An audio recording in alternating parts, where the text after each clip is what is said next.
Bem-vindos ao Boleiro Politicamente Incorreto. Hoje vamos abordar um tema polêmico e muitas vezes ignorado, o futebol feminino brasileiro. A pergunta que fica é, por que o futebol feminino no Brasil é tão ruim e por que a audiência é tão baixa? E acreditem ou não, a resposta não é o machismo. Primeiro vamos falar sobre o nível técnico. É importante ressaltar que, em algumas situações, os melhores times femininos têm enfrentado equipes de adolescentes masculinas e saído com derrotas humilhantes. Vamos pegar uns exemplos práticos para deixar essa afirmação mais palpável. Em 2021, a seleção feminina brasileira foi derrotada pelo time sub-16 masculino do Grêmio, em jogo treino. O resultado foi 6-0 para os garotos gremistas. Em 2023, uma equipe de 7 jogadoras do Wrexham AFC, composta por ex-jogadores, jogadores atuais e convidados, venceu de forma contundente uma equipe de ex-jogadoras da seleção feminina dos Estados Unidos no The Soccer Tournament, com um placar de 12-0. Lee Trundles, ex-jogador do Wrexham, Leeds United e Swansea City, marcou 4 gols na partida, que contou com a presença da campeã da Copa do Mundo, Heather O'Reilly, e foi treinada pela lenda da USWNT, Mia Hamm. Para aqueles que não conseguem entender o que significa um time perder de 12-0, vamos usar um exemplo de um jogo da primeira fase da Copa do Brasil de 2019. No placar mais elástico dessa fase do torneio, o Santos, que estava longe de ser a melhor equipe da competição e iria ser eliminado nas oitavas, ganhou de 7-1 do Altos do Piauí. O time piauiense ficou em terceiro em um grupo de 4 na primeira fase da Série D do mesmo ano, o que indica bem qual seria a divisão que o futebol feminino estaria se as garotas jogassem com homens. Esses resultados são um indicativo claro de que o nível de competição no futebol feminino, em muitos casos, fica aquém do que se espera, até mesmo comparando com divisões inferiores do futebol masculino, como a Série D do Campeonato Brasileiro. Agora vamos abordar a questão da audiência. Se olharmos para o comportamento do público feminino, amante de futebol em geral, notamos que muitas mulheres que acompanham o esporte preferem assistir a jogos masculinos. Isso indica que, mesmo entre as fãs de futebol, há uma preferência clara pelo futebol masculino.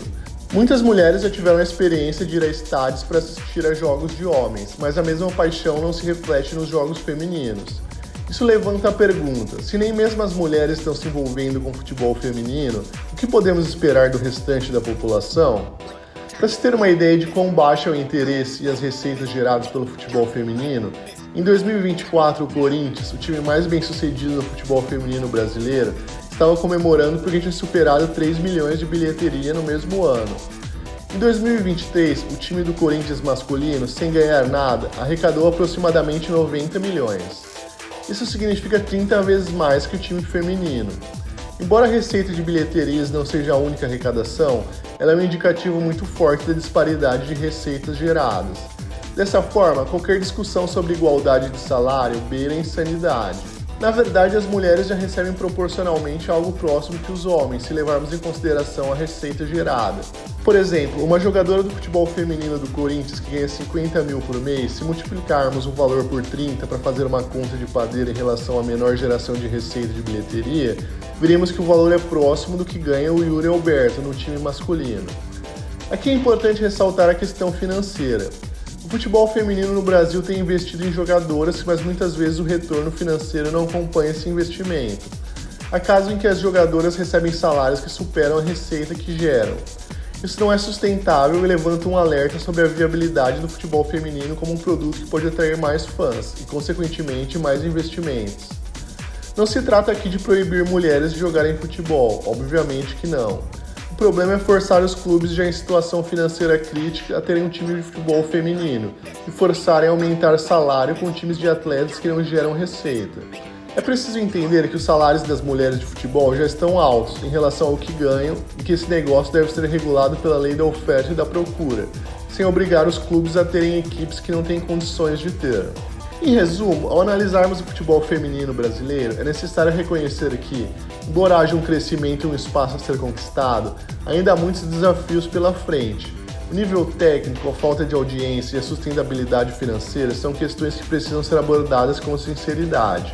Então convido vocês a refletirem sobre isso e a compartilhar suas opiniões. O futebol é um esporte maravilhoso e todos nós queremos vê-lo crescer, independentemente do gênero, mas sem papagaiada de igualdade e entendendo a viabilidade de cada negócio. Deixe seu comentário e não se esqueça de se inscrever no canal para mais discussões polêmicas como essa. E lembre-se, aqui no Boleiro Politicamente Incorreto, a gente fala a verdade, doa quem doer. Até o próximo vídeo, pessoal!